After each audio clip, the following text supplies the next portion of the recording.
Sometimes you have to do that because the easy challenge is one you'll get lazy with. The big challenge gets you hungry. Oh, how the tables turn. That's a heavy topic, and we need to focus on that. If not for yourself, then do it for your children. Black book is in black. Black book. Men Talk, Black Book.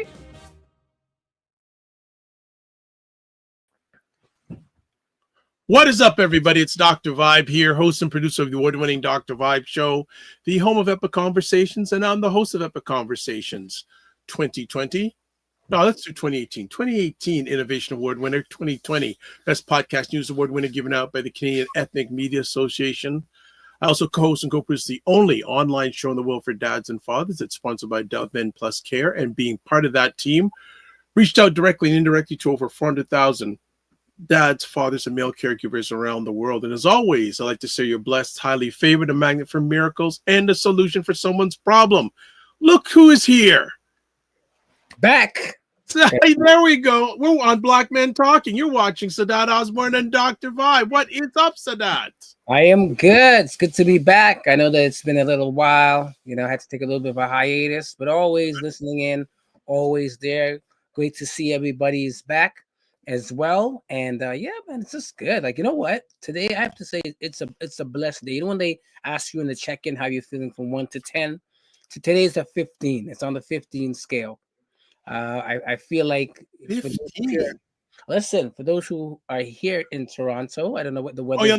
Vitamin D day. Yes, Vitamin D day. Ooh, it's beautiful.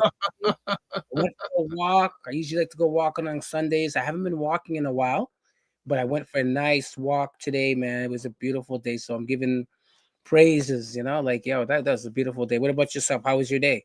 Yeah, I went out in the morning time and I just got up the door and I felt, man, I'm glad I got my sunglasses on because it was like whoosh. Wow, there were just a lot of things. Had a potential very significant wing that I have to make a decision on in the next week, but it's something that I've been silently working on it was in my mind for the last 2 or 3 years. It started 10 years ago. I love that. It just build up via relationship, and a conversation happened today, and a person said, well, I'm thinking about it getting this person and this person, this person. I said, hey, fantastic. If you need any help with anything on top of that, tell me. He said, well, you know what? I know you better. I get along with you better. Yeah. Would you consider? Because then he goes, you're really adept at this technology thing, which I need help with. And I said, okay. And I said, well, have you positioned this to the other person yet? He goes, I was going to do it this week. And I said, well, when would you want me to make a decision by? He says, I'll give me a week. I said, okay. Well, I was ready to say yes. I was going to say, no, give me a few days. I'm going to meditate on it and all that. And I probably will announce in the next 2 weeks something fairly significant where I'll be receiving income and I don't have to leave my home. Phew. Listen, that's all beautiful. Listen, it definitely makes me think about the importance of putting out intentions, and planting seeds. Because a lot of times, we could be impatient farmers, like we put things out. Ooh, very nice. Talked about that 10 years. And things being in the making, and sometimes, it's about the right time. It's a lot. We have to realize that patience, sometimes things don't happen in our time. We have to just let things be. I heard a quote today from a lady, and I just want to see if I can just share it with everybody.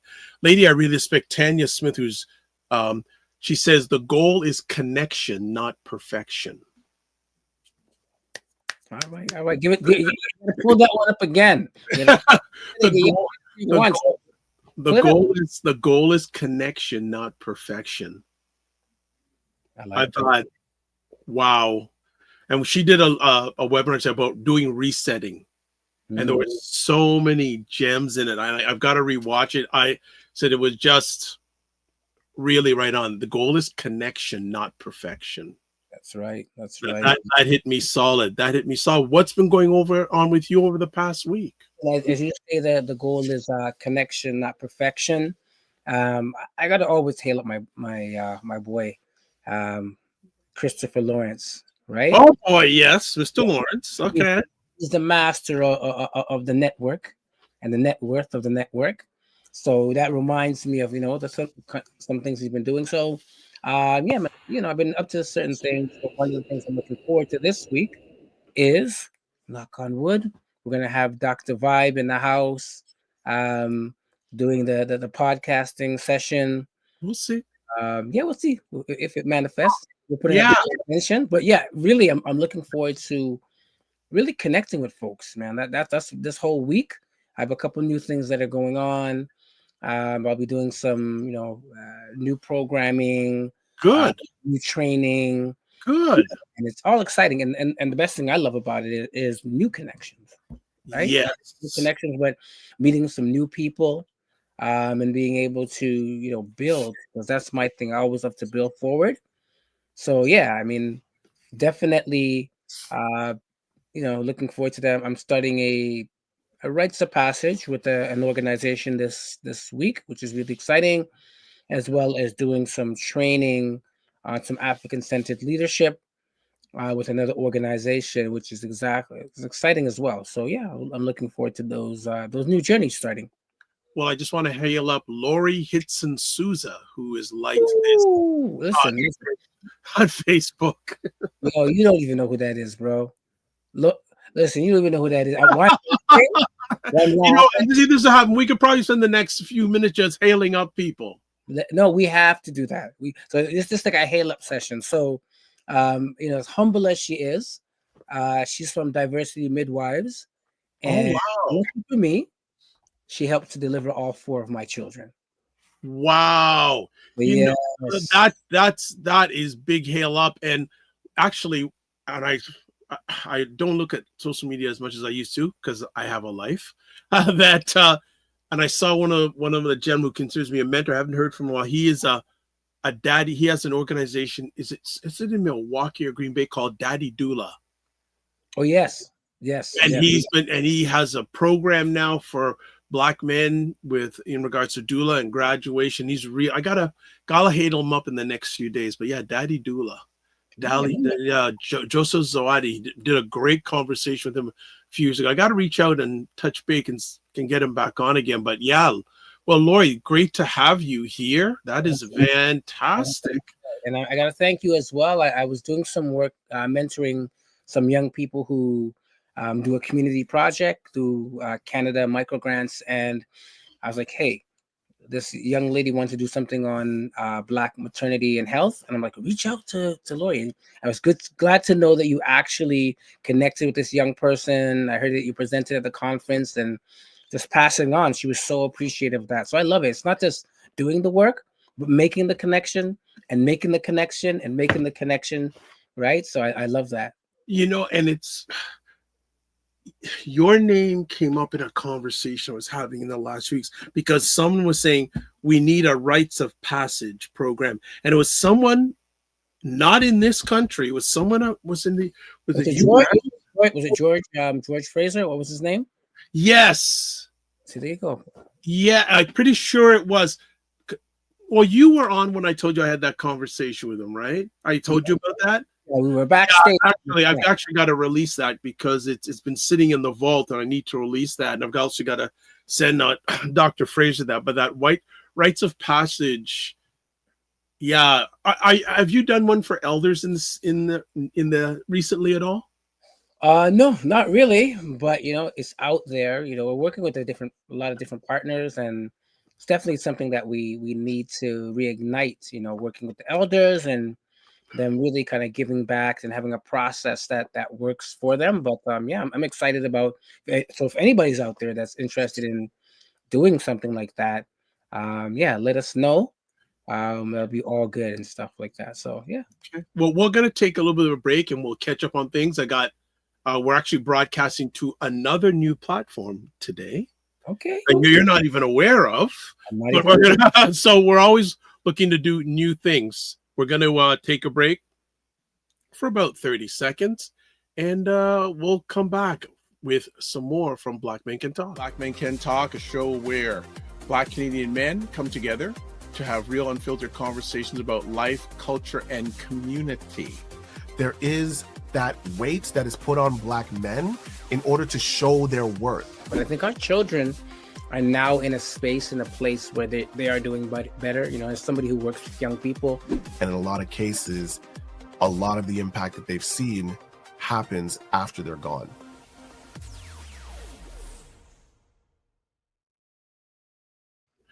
How much I wish you were part of that conversation with Esquire. Oh man, listen. That went on for a while. Like we were on for at least an hour and a half. Woo! At least an hour and a half. Like I asked him, you know, do you have what time? He says, no, he says, I got all the evening. I said, okay, let's go in. And Kofi was all in. I just sat back, and him and Kofi just vibed. Nice. They just vibed, man. It was really good. Nice. I love it. So, and Kobia, you know, doing some work around fathering spaces. So I want to hail them up, even though I missed the conversation. I definitely knew that, you know, he had to come on the show and represent the organization. So yeah, definitely, you know, again, anyone out there doing work with, you know, Black men, Black fathers, Black families, you know, let us know. We want to promote. Well, this is this is a safe and brave space for all Black. We say B1. So B1, right? All right. B1, Black first. All right. Before we get in some more, let's do some homework here. Subscribe to the Dr. Vibe Show on YouTube and hit the notification button. Also like the Dr. Vibe Show on Facebook, LinkedIn, and Instagram. To advertise your business, product, or service on any of the platforms that I'm a part of, email me dr.vibe@thedr.vibeshow.com. Join the Black Men Can Talk Discord group, as there have been some people in the last few days, and I got to hail up Black Nerd Talk. He's been sharing it with some of his associates, so we're beginning to have some communications on the platform. Actually, we need you to put stuff on there too when you have some time. And we broadcast this live to a whole pile of channels. Paul's Instagram, his YouTube, NASA community, then my LinkedIn, YouTube, Twitch, and Facebook account. Well, we have another new place we're broadcasting to today, Substack. We are now I'm listening, bro. Give us the details. What is that? Substack is a platform that was started a number of years ago, mainly for writers. So a lot of prominent media people in news and all, with all the downsizing happening all over the news, have gone to Substack. And if you're into writing, a great platform where you can publish articles there, and you can have a free section and a paid section. Okay. And again, I got to hail up Tanya Smith, who I really begin to pay a lot of attention to in regards to video content creators. She's based out of Texas. And she said a few weeks ago she was doing a live stream talking about, you may want to think about broadcasting on Substack. I go, well, Substack's for writers. She goes, no. You can do live streaming on Substack. Okay. New platform that we are broadcasting onto is Substack. So if anyone from, actually I need to log in because I don't know. I got to log into Substack. But the nice thing is, after you do a live stream there, what it does, it produces like minute clips of the best parts of your show that you can repurpose. Yeah. Other than that, and I've got it. That's one of the things I'm going to be doing over the next doing some restructuring and retoolings. I like it. So Black Men Can Talk is now on Substack too. Nice. Oh, for sure. I'm just like you. I'm looking at some different platforms and seeing what's going to make more sense in terms of going out there and doing these shows. So if anybody out there, put it in the chat, if you know of any platforms for streaming podcasts or shows, let us know. We'll put it out there. Let us know. You can list it in terms of things. Yeah, and actually we were talking about a lady, I won't mention her name, before we went on the show, who's going to come on with your better half, Nicole, and have it subject, but we were talking about the potential opportunity of, I want to do this live podcast about Black families. It's not leave me, and even more after having a conversation with Dr. George Fraser, Right. it became more instilled. And well, we had Eddie on recently from, well, he was our last guest that from Scarpods too. He says, well, why don't you have it there? I said, I would, but we need more space than that. Yeah. Oh yeah, you want to have the live podcast. Live Cock says about the state of the Black Canadian family. Okay. All right. Well, you let me know, bro. If anyone's interested and has some ideas, toss them my way, and we would like to have some more conversation about that. Yeah. What else is you? I've got a few things, but is there anything you want to address in this short? You know, I'm going to say something, man. You know what? For the longest time, I've wanted to set up a garden because in these hard times where money's getting tighter and tighter and tighter, right? Because someone's bringing a Trump. We won't go there, but money. If we want to, we can. But go ahead. Even beyond that, right? Like I've always said that, you know, for myself, and I believe for the community, that we have to learn to grow more of our own. So I'm gonna be taking up the challenge this year to, have a garden, and I need some advice, folks. Whoever's out there, who's you know who I would point you to, Roger Dundas. Roger Dundas. He is a avid gardener. Grows a lot of edibles and things. So that's who I would point you to in regards to gardening. When someone talks to me about Black men and gardening, he's the first person that comes to mind. Yeah. Well, I know also folks, you know, like African Food Basket. True. You know, but the Zola, you know, and others like who have been doing some work in the gardening space. So, hey, you know, I need y'all to come through and give a brother some advice, because I really want to all in this year, all in when it comes to gardening. Okay, well, we got people watching all over on platforms. If you're watching on any of my platforms, I see there's some people watching on my YouTube platform. Hey, put some comments in. Say, hey, what's up? We can shout you out. So, anything else? Because I do have something I think that will carry some conversation with us if you are up for it. Yeah, go ahead. All right. So, you know, I'm just going to play this and we can go deeper. And I have a feeling you may know this person or have heard about this person. A very interesting commentary he made. So we're going to share this and we're going to play it. So here we go. Oh, here we go. Their man or their husband to open up emotionally, to share what he's been carrying instead of holding it in alone. First, I want to commend you for even asking, even caring. Second, I want to tell you what you're really asking for and to make sure you're ready for it. Because when a warrior finally shares his heart, you will need a heart of fortitude to receive what he's sharing. When a man opens up, it's like a dam breaking. It won't just touch you, it will shake you. You're undoubtedly strong enough to handle it. However, the question is, are you willing? And if he does man up by opening up, how will you respond? Will you pull away? Will you impassively dismiss his thoughts and emotions? Will you unknowingly confirm his worst fear that no one really cares to help him carry what he's carried alone for so long?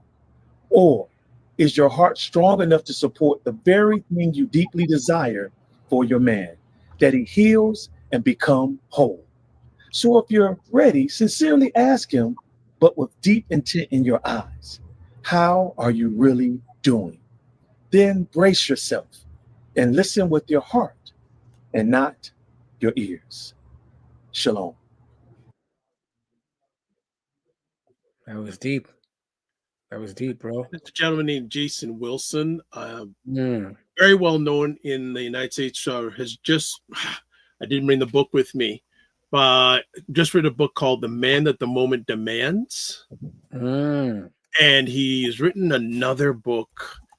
It's a Battle Cry. Very well known writer. I've heard about him about 2 or 3 years ago. This most recent book, very, very powerful. Yeah. And I said I just throw that video out there to see what do you think about that commentary. Yeah, you know, it's interesting that, you know, often, you know, folks say that men and Black men specifically are not open to showing emotion, right? But I like the side of this piece that talks about when it does happen, are folks open to receive it, right? Because that, I think, would be one of the bigger barriers about showing open emotion, is that, people, like, don't acknowledge it, or people who you believe should be there in support of you, see you as being, soft, or being a negative kind of outcome. I think that's a huge barrier to Black men and Black boys showing emotion, right? Openly, right? Because it's seen as a weakness. So I like that challenge that he's saying, will you be open to receive that? So yeah, I thought it was dope. I thought it was pretty good. Yeah, it's me, at least, a multiple part thing. First, the Black man or the Black boy has to be comfortable doing it. Mm, He may not have had an environment where he saw that, right. he witnessed that. And then when he puts it out there, how's it received? Yeah. Because if it isn't received openly and without judgment, you know that whatever shutdown existed will even get greater after that moment. Yeah. 100%. 100%. Right. And then also, as Black men, are we comfortable with other Black men expressing emotion? How does that make us feel? Right. We all remember the moments, if we had the privilege, like, could be an older brother, could be, an uncle, could be, an elder or father. The first time you've seen, an older Black man cry, what did it do to you? Right? How did it shift you? Right? Did it open up possibilities that you yourself could do? Or you were just like uncomfortable to this day because, and a lot of us are that way, right? 100%. We're uncomfortable with that expression. 100%. I just thought it was a very interesting commentary, and I thought I'd just spring it on you and see what you had to say about it. Yeah, for sure. It's, trust me, it's got me thinking in the moment here, right? Because especially when, like you have, like in my situation, like I have sons and a daughter, right? So, I have to be mindful now when I'm thinking about it. Like, is it going to be received if dad has to, right? Or I'm an uncle, if dad has to cry or show emotion in a way that is not usually seen, or, especially in society, in media, when it comes to Black men. So yeah, it's a good video to have further discussions. Yes. And Short and powerful one. I that would be the type of content I'd like to bring at this Black families conversation. Yeah. No, I would love that. I would love that. Listen, man, let me know what size space, and I'll work. Well, you know what? Actually, our friend who I was discussing with offline about, she suggested C. Yeah, it could be a space for sure. I wouldn't want a lot of people. 20 max. Okay. Small group of people, and I don't want a whole bunch of things. Small group of people, have maybe a panel discussion or a few different panels. Yeah. And make that happen. Here's a suggestion for you. Okay. Under the baobab tree. Have it outside. Oh. If you're down, I've already rented a park. If you're down, right? We can talk about, have it outside. These are conversations. I mean, you just came from yard a couple. Well, then you couldn't limit it to 20 people because everyone and their mother would be showing up. I'm just saying, like, when you were at home, we have conversations outside, right? Especially community conversations. It's unlike here. We don't really have these conversations in our hall or in our home, usually, But I think, maybe change it up, unless if you know what, even listen, under the baobab tree, brother. Under the baobab tree. You know what I mean? It's an interesting thought. Yeah, outdoors. There you go. Okay. The ping pong is back to you. What would you like to actually show another video and then another one? And I did show that video, and this other one I'd like show this evening last Friday Right. on the Morning Vibe, and we were talking about, do we feel there's a crisis of Black masculinity in current culture? That conversation was just wow. It was like people after said, when are we doing part 2? When we're doing part 2. I think from this from the responses, we need to probably just go back to all our topics and all our guests and just go into the part 2, because there's so much. There's never enough time for us to really go into everything, right? So it's all good. Yeah, man. Anything you want to chat about, I can bring up some more stuff, but you haven't been with us for a bit, so bring it up. Bring up the well, you okay, know, go ahead. yeah, bring it up. The next video. This one is a little bit longer, but it is quite another topic. Again, focusing on men and boys. Right. The gentleman who's talking about is non-melanated, but what he's saying, I think, can apply to Black men and boys. All right, so let's bring this one up. And actually, it's from a podcast hosted by Trevor Noah. Okay. And he's speaking with a gentleman, Scott Galloway. All right, let me go full screen on this. And we're going to spend a few minutes on this one. I initially played it only a few seconds. It gets deep. So here we go. If I can get some volume, here we go. I think you're both right. 1 in 6 men 3 years post-divorce have no contact with their children. Wow. Some of that is male abandonment. Some of it is just a total lack of character. You don't hear a lot about female abandonment because it just doesn't happen that much. At the same time, family court is also, you would argue, biased against men. Sometimes it literally impoverishes them. Sometimes also the reality is in divorce, there's a lot of emotion, and my parents weaponized it and tried to convince me to hate the other. And you're just more inclined to believe the person you're living with, that the other person is bad. So I think that we need to change society and say, okay, regardless of how you feel about each other, you need to be supportive of each other for the kids' sake post-divorce. It's a nuanced argument with a lot of factors, but in general, there needs to be a zeitgeist in our society that the moment a boy loses a male role model, the community has to rally around that kid, the mother, the brothers, the uncles, and the men, to say we have to get men involved in his life. Yeah. And that's not happening. It's not, these, think about it, after school programs, not as many coaches anymore, right? Yeah. They're not going into work. My first job was at Morgan Stanley. I got a lot of male mentorship. I was in a fraternity. I remember my quote unquote big brother in the fraternity sitting me down my freshman year and saying, you need to stop getting high every night. And I needed a 22-year-old male that I could kind of look up to. I didn't have a lot of male involvement in my life to tell me that. My first boss, was a great guardrail for me. Young men need guardrails more than young women, quite frankly, where young women get them. When a young woman isn't in a relationship, she reinvests oftentimes a lot of that energy into her friend network, into her professional life. When a man's not in a relationship, he oftentimes reinvests it in video games and porn, and he sequesters from society. And a tremendous guardrail for young men that they're not getting is a relationship. Okay, Scott, I think a relationship is one thing. My husband, interesting enough, was raised by a single mother, but had great male role models in his grandfather and his uncles. So I'm actually get concerned about how little trauma he has. That's my worry with him. But he has this incredible group of male friends. Like they're like really tight, and they've all become dads at the same time, and they take their kids out together.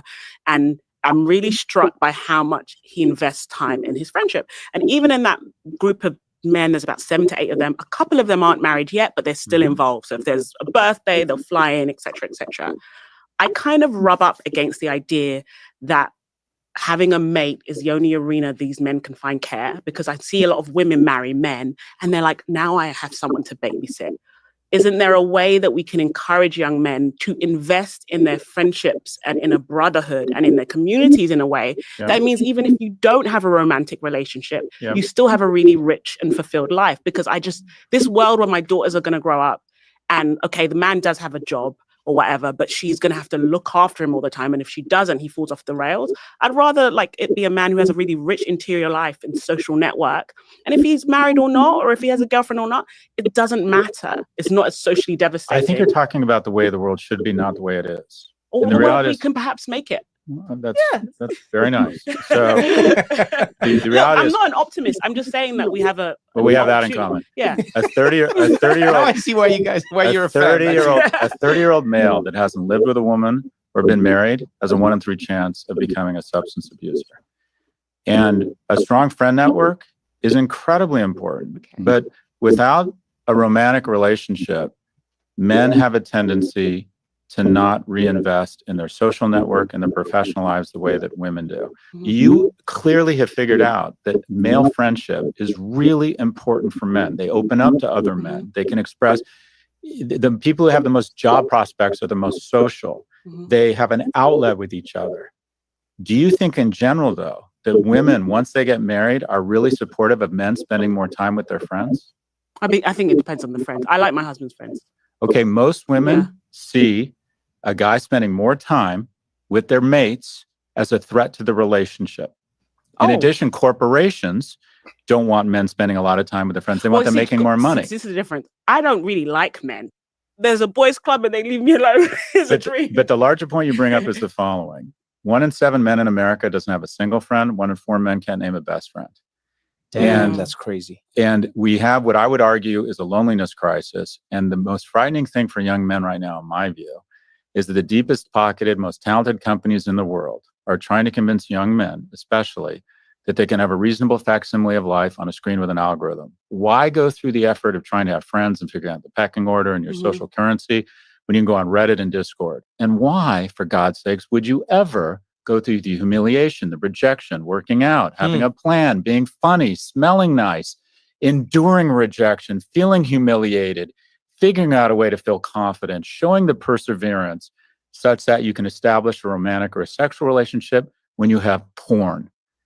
So what we have is, I think, unfortunately, we're evolving a new species of asexual, asocial males. And they're the most dangerous people in the world. Very dangerous. Because, and I don't want to pathologize them. We have a tendency to say, oh, they're the school shooters. Actually, the people they're most dangerous towards is themselves. They're much more likely to harm themselves and harm other people. But the one thing the most unstable, violent societies have in common is a disproportionate amount of young men who have no economic or romantic prospects. Yeah. So, and we don't like to have an honest conversation around mating. The reality is women mate socioeconomically horizontally and up, men horizontally and down. And when dating apps are now where 50 to 60% of all relationships begin, the reductive analysis is the following. Can you signal resources and are you tall? Men have very few arenas to demonstrate excellence anymore. If you talk to people who've been married longer than 30 years, 80% of them say one was much more interested in the other. And it was almost always the man was much more interested. But when there's no places, when men aren't going into work, when men don't have third spaces, when they're not serving in the military together, they have no place to demonstrate kindness. He was funny. I liked his hands. He was great at what he did. And so as a result, we have this dating environment where the top 10% get literally all of the interest and the bottom 90% are just shut out. And then they become very prone to really ugly voices that say it's a woman's fault. They're much more prone to misogynistic content. Yeah. They're much more prone to nationalist content. So figuring out environments where more people can meet and more men, quite frankly, can demonstrate excellence such that they can get through the finer filter of mating that women have. The greatest innovation in history, it's not the iPhone or the semiconductor, it's the American middle class. And fundamental to that innovation was that 7 million men returned from World War II. They had demonstrated excellence in uniform. We gave them enough money so they could afford a home. We gave them jobs, and they became very attractive to a lot of women, and we started the baby boom. And we had such wonderful prosperity that American liberal households said, let's bring women into this prosperity. I know, let's bring non-whites into this prosperity. And we got along because the majority of our leaders had served in the same uniform, so they saw themselves as Americans before they saw themselves as Republicans or Democrats. But unless we figure out a way to level up young people and find a place where they can meet and fall in love and mate, and they have the economic wherewithal to do it, we're just going to continue to generate the most dangerous person in the world. And that is a young man with no economic or romantic prospects.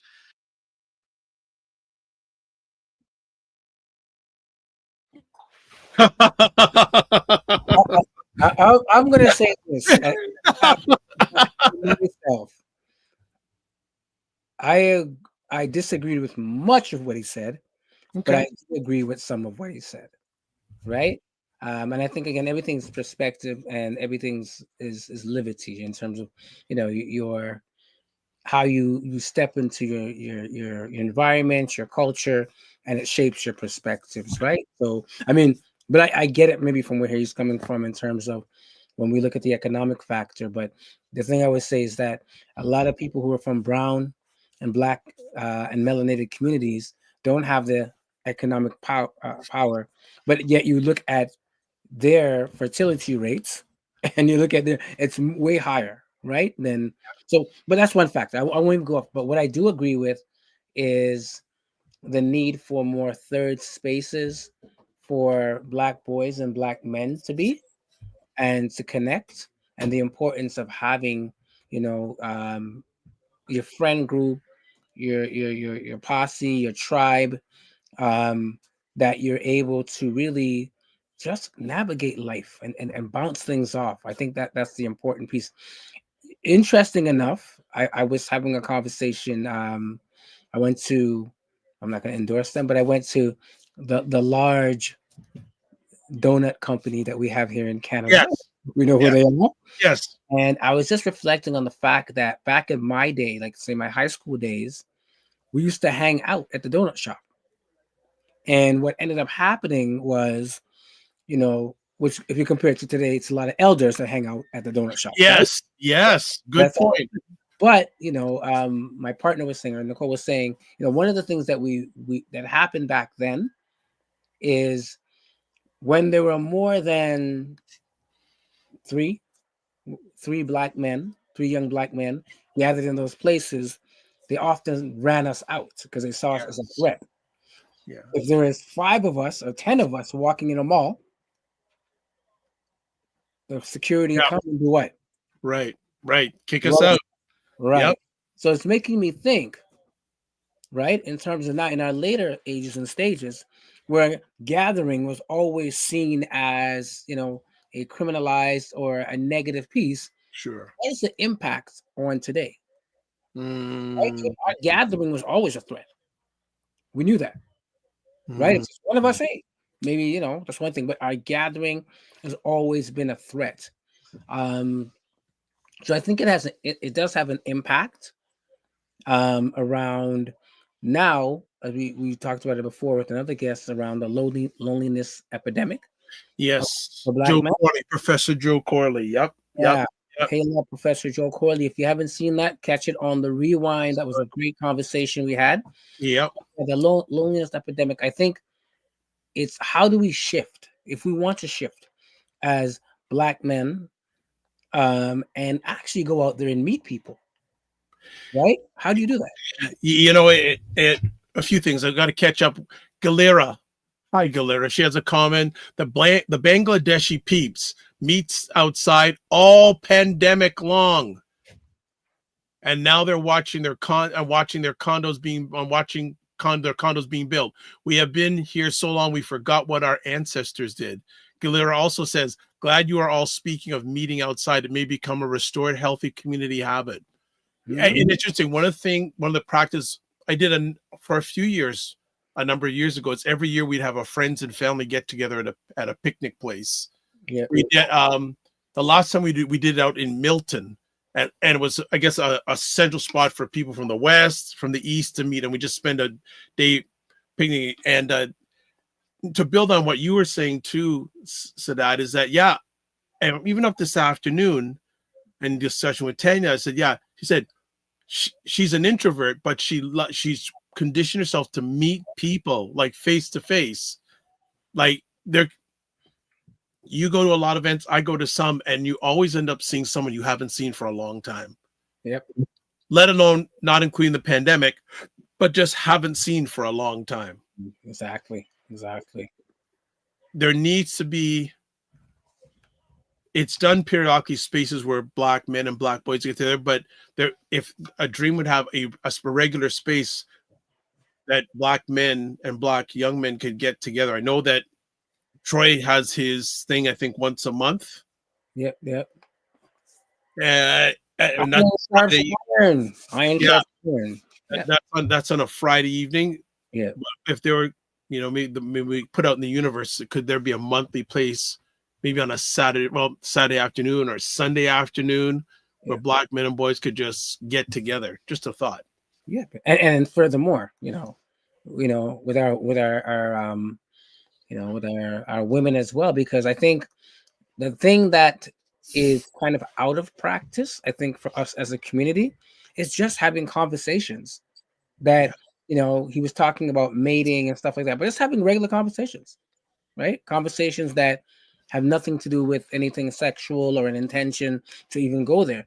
Because if it happens, it happens. But we got to retrain ourselves to say, you know what? Can I sit in a space and just have conversations for the sake of having conversations? Yeah, conversation leads to conversion. Yeah. Right. But just having those safe and safe embrace spaces where you can just go hang out or say cool out. Yeah, 100%. Just cool out. Anything else on your mind? I always have some things bounce around. What about yourself? Anything more come out of those 2 videos that I shared with the family here today? Yeah. Again, like I said, it almost comes back to, some things that we were looking to put out there in terms of our intention and being intent about our intentions, right? So if we want to see a particular state, they talked about optimism, right? But I think we have things, in our systems, in our cultures, when it comes to putting out intentions, whatever that system is. But I think that, we got to be whatever we want to see, we've got to be active in making that happen. It's us that's going to make it happen. Yeah. Yeah. It's us that's going to make it happen. So I was taking that whole piece around optimism, and sometimes people, feel like, hey, you're too optimistic or whatnot. But really, rest in peace. As Louis always says, you have to be the driver, right? We got to be the driver, Louis March, the driver in our life. And I think, sometimes we're waiting for things to happen or other people to make reality happen. We can't wait. Don't wait. No, it's just not gonna. I wouldn't say it's not gonna happen. It may take too long to happen. Right. As Elder would always say, what are you doing? Mm-hmm. Yeah. Right. A lot of people want change, but he would say, well, what are you doing? Right. 100%. He would come back to us and say, he would not come back. He would not only come back to us, he would challenge us and say, what are you doing? Exactly. 100%. 100%. For the cause. What else is going on in the world of Sadat? You know what? Economics, right? We're talking about the challenge of, definitely with some of the things that are impacting, higher grocery sales and stuff like that. I've seen out there's a conversation that's coming up. I believe it's April 30th at a different book list. They're going to be talking about the updates to the Black Credit Union. Finally. So I registered for that conversation. We will share it with folks who are interested in coming down to a different book list. Yes, someone asked me about that the other day. I said I had not heard anything about that. All right. Okay. So I see something. My general, my brethren, Abijah, is saying that there is an event coming up on April 20th at Colors Barbershop, geared towards Black men. Give us the address. We may not all know Colors Barbershop. Yeah, this is the thing. Like, get the more detail, the better. Yes. So Andrew says, yeah, blessings. There is a meetup geared towards Colors Barbershop. Is that not down? Yes, downtown. It's downtown. You know how we do, bro. We we know where places are, but don't know the address. We don't know the address. So yeah, folks have that Colors Barbershop. Colors Barbershop. If you can look it up and let us know where that barbershop is. That'd be good to know. AOLORS Colors Barbershop. Big up my brethren from Colors. There you go. There's the address: 1612 Queen Street West, downtown Toronto. April 20th at 4 p.m. Okay. And is it a general conversation? Who's hosting it? What are the deets? Give us some more information. Like what, people want to know. If I go, what am I to expect? Yeah. We like to know some more details. The more you give people, the better. There you go. The more you give people, that's good that these conversations are happening. We need to have, there's another thing I could say. With all the organizations geared to Black men, wouldn't it be wonderful that even if 4 of them, each week of the month, one of them had a conversation? Look, under the baobab tree. I'm putting it out to folks. Listen, June 13th. Remember this date, June 13th. Okay. Taylor Creek Park, and on Dawes Road. We're going to be having a special session. Oh, yes. You told me.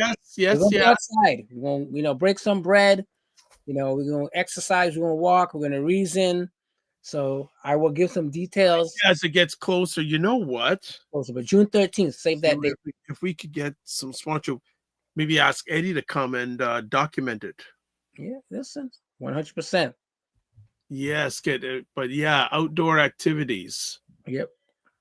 That would be. And I'll bet you, we got to start getting out there, brother. Today was a warm day. We have to start running our 5Ks. Boy, here we go. I need a accountability partner. So I'm putting the 5K crew is out. Yeah, this is it. Today was warm. I did the walk, so I need to start running again. Okay. All right. 5K walks. So have you ran a 5K? Have I ran a 5K? Oh, yeah. I've ran many 5Ks. I've even done a marathon. What? You're kidding me. Listen, we used to do 10K. Hold on. You hide these things from me. Listen. Look at this. Abula says, Chris Aki speaking on the official advice that works. Financial advice that works. I like that. Okay. All right. Wow. All right. So we're gonna put that out there. April 20th, 4 p.m. Colors Barbershop. Financial advice that works. Okay. And he said, taking control of your finances. Love it. This is good. Yeah. This is a place, again, if you know of any upcoming events, please tell us of ththese things. We want to be a trumpeter, almost like the town crier back in the olden days, right? The town crier that shares their information with the audience. That's what we want to know what's going on. And I'm speaking, it's going to be an active summer too, with a lot of events. Oh yeah, 100%. We want to have an active summer with a lot of events, and we want to, let's see if we can do 1 or 2 either live or pre-recorded things at some of these events. I got my iPad Pro, so if it can work with George Fraser, it's all good. It can work with any events. I got my iPad Pro and my lavalier mics. They take care of everything. They take care of everything. Document. Look for us on the road, guys. I'm just thinking too of some of these events and say, hey, could we get a space just to have black men reasoning? Okay, the event within the event. That's how I love that. I love that concept. Just throw it out there. Would there be any events off the top of your head that you think that would be a good fit? You know what? There's so many events when you're talking about the summertime in particular. When it comes to Toronto, Afrofest. I was thinking about that one.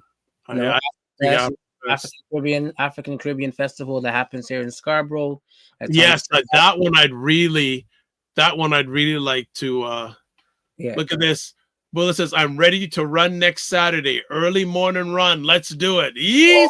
Hold on. Did I feel my hamstring? Hold on. My hamstring is getting all right. We will have to meet up on Saturday. I got a week to stretch my legs. Remember, you stretch before you do it, brother. Yes, I got to do your stretches and walk before you run. All right. And we can't forget about the Easter bun and cheese coming up. So here's an interesting thing. Brings up to 2 things.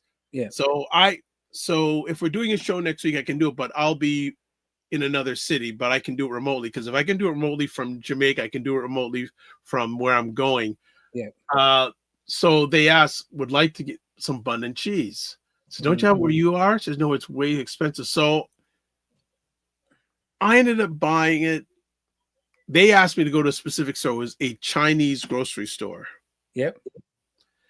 So I'm going, okay, let me just check. I go in there. They got like 7 or 8 different brands of Bun One. They know. And then, so they also buy Jamaican cheese.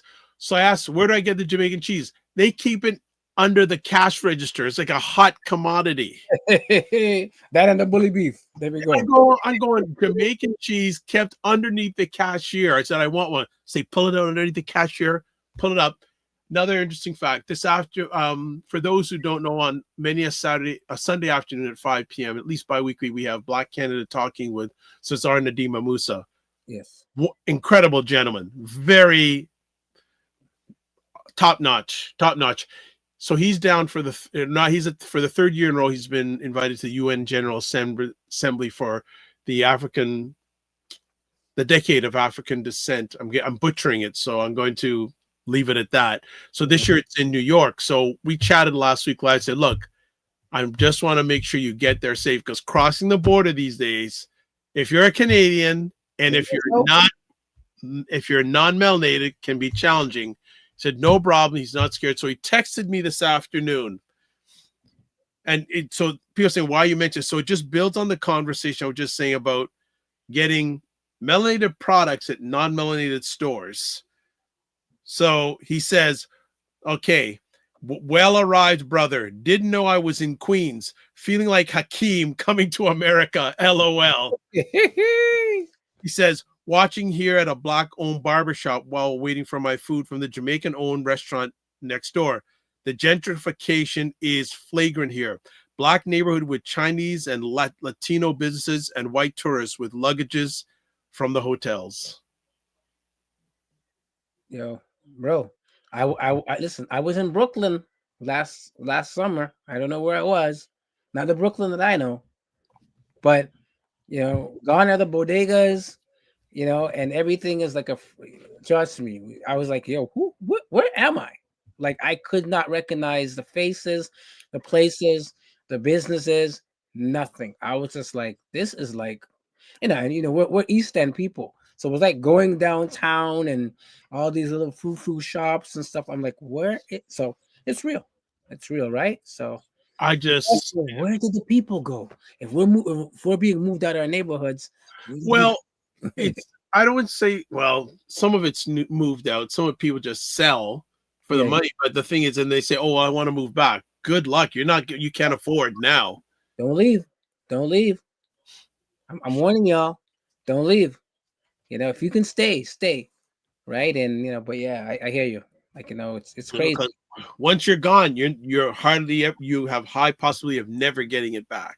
Yeah, I was staying with a friend who had a place in Brooklyn, and they rent out a place. It's kind of all sectioned off. They have like different apartments, and they happened to have one that was free. So I was staying there, and they were letting us know that the challenge with keeping, let's say, the melanated people in the area sometimes comes down to economics. Of course. Yeah. They're like, no way I'm going to rent to anybody who's outside the community, right? So they're like, yo. Then someone approached them and said, you know what? I will pay the rent for a year. Think about that. They're like, you know what? Yeah, but I don't blame that, but that's short. Some people say that's short-term thinking, because in the long term, you're losing out. Yeah. And it's rental, right? So, but they were like, you know what? I'm struggling to get, because everybody's day to day. Yep, day to day. So if I can get a year as a landlord, if I can get a year rent, so, but that's some realities. That's, again, people are being priced out of their own neighborhood.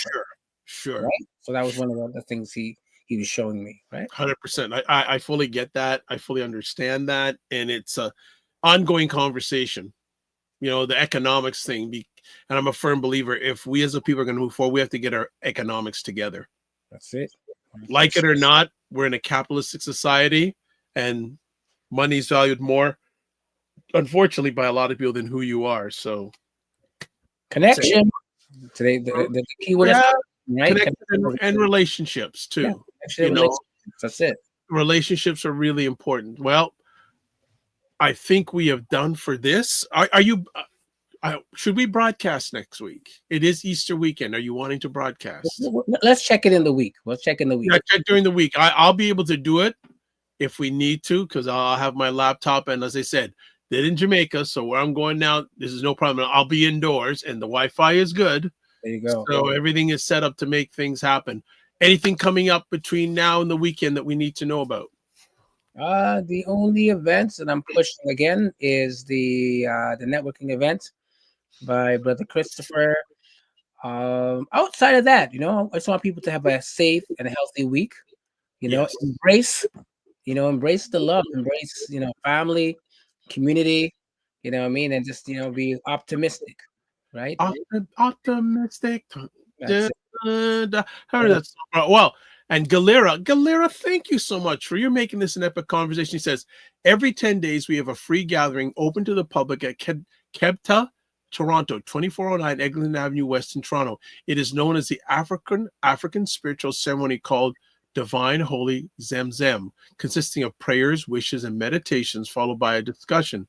It starts at 8 p.m. This week, it will be on Wednesday, April 16th. All are welcome. For information, call 1-833-632-6222 or email Toronto at the earthcenter.org. Also visit the earthcenter.org. This is what we like, because if you didn't tell me, I would have had no idea about that. And so as we're going to be phasing out or ending the show, my email address, if you're probably on Paul's Facebook, but my email address I'll be showing you on the screen in just a moment. I'd love to get in contact with you, and I'd love you to come on the show and talk about this, because it's something we didn't know about. Yep. And I like to be a champion or an advocate for the underdog, or for those who are known, who are doing some great stuff, which there are many people who are doing great things. Oh, and also watching on Facebook, Sarah Yongo, long time. Sarah, wow. Ottawa family. Wow, Sarah, good to see family. you. It's good to see you. Good to be you, Sarah Yongo. All right. Let's call it a conversation. So as always, subscribe to the Dr. Vibe Show on YouTube and hit the notification button. Like the Dr. Vibe Show on Facebook, LinkedIn, and Instagram. Also, to advertise your business, service, or product on any of the platforms I'm a part of, email me dr.vibe at the dr.vibe.show.com. Join the Black Men Can Talk Discord group at dr.vibe at the dr.vibe.show.com. Kofi Sadat, all those places, email, Instagram, YouTube, Facebook, all over the place. This guy is just everywhere. My gosh. Kofi Morris, where you are, we are speaking for you and through you, Mr. Morris. Email getwellstayfit@gmail.com, Instagram at Kofi Coach _ and Cosmic Wellness Group. And when he comes back, he went to the Brothers Who Care event about a week or so ago. I saw pictures. Well, definitely the next time he's on, we'll want him to share about that. Here are all the places you can get a hold of me: website, YouTube, Facebook, LinkedIn, The Dr. Vibe Show, Instagram, The Dr. Vibe Show, X/Twitter at drvibeshow, email dr.vibe at the drvibeshow.com. You can also catch me on Substack. You'll see that the next time we're out, and you can watch replays of this epic conversation on The Dr. Vibe Show, YouTube, Facebook, and LinkedIn. The website, the drvibeshow.com. Also, Paul Osbourne on Facebook, and Neza Community on YouTube. Any final words before we shut it down, Mr. Paul? Yes. I want to kind of send a special rest in power and blessings. My aunt transitioned recently. Today was a funeral. So I'm sending love to the Osbourne family. I was in Florida today. Wish I could be there. But again, to live a life of purpose is one of the most important things. So thank you, Aunt Senti, for living that life of purpose and influence. So giving thanks for that. And how many years of purpose did she share with the world? 90 plus. There you go. Phenomenal. All right. As always, live your life as a dream. If you can dream it, you can make it. Sometimes you have to get small to get stronger. Block assumptions. Aim bigger, aim better, aim higher and wider. Love, faith, and respect. Don't just manage your time. Manage your energy. Remember to give yourself grace. And as always, if you're not making money, make history. Try to do both. And always make it better. God bless. Peace, well, keep the faith and walk good. And thanks for giving the most valuable thing in your life to us, your time. Be well and keep the faith.